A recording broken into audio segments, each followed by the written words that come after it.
నా పేరు సురేష్ కుమార్ అండి. మా పాప పునర్విగా. తనకు ఎస్ఎంఏ టైప్ 1 అని చెప్పేసి మీరందరూ వినే ఉంటారు. అది రేర్ డిసీజ్ సార్. అది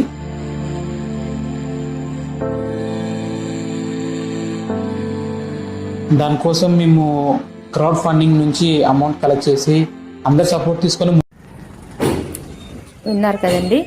ఆ పాపకి పాపం ఏదో ప్రాణాంతకమైన వ్యాధితో బాధపడుతుందండి. ఆ పాప ఆ వ్యాధి నుంచి బయటపడాలంటే 16 కోట్లు దాకా ఖర్చు అవుతుందని డాక్టర్ చెప్పారట. అందుకని ఆ పాపను సేవ్ చేయడానికి అందరూ కూడా తమ వంతు కృషి చేస్తున్నారు. మాకు గుడివాడలో కూడా మాకు ఒక పంతులు గారు తనంతా తను చొరవ తీసుకుని ఆ పాపను సేవ్ చేయడానికి అందరి దగ్గర కూడా డబ్బులు తన వంతు సహాయంగా కృషి చేస్తున్నారండి, కలెక్ట్ చేస్తున్నారు. ఆ విధంగా మనకు తోచిన విధంగా ఎంతో కొంత మనకి ఎంత ఇవ్వాలనిపిస్తే అంత. మనం ఎన్నో ఖర్చులు వాడుకుంటాం కదండి, అందులో కొంత అమౌంట్ మనం 100 రూపాయల కాడి నుంచి ఎంతైనా మనకి శక్తికి తగ్గట్టుగా ఆ విధంగా చేస్తే ఆ పాప కోలుకోవడానికి మన వంతు కృషి చేసిన వారం అవుతామండి.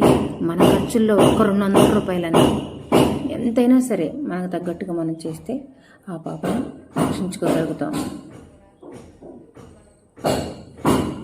ఈ విధంగా ఈ సమాజంలో బ్రతుకుతున్నందుకు అనేక జీవరాశులు మనం బ్రతకడానికి దోహదపడుతున్నాయి.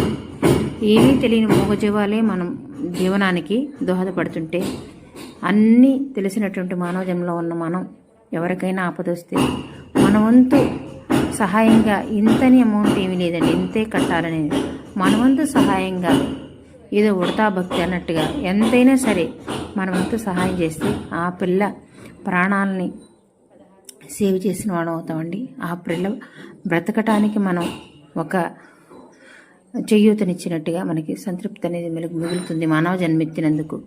దయచేసి అందరూ కూడా ఈ విషయాన్ని అన్యదా భావించవద్దు. ఎవరికి తోచినట్టుగా వారు మీరు దయచేసి సహాయ సహకారాలు అందించగలరని మనవి చేస్తున్నానండి.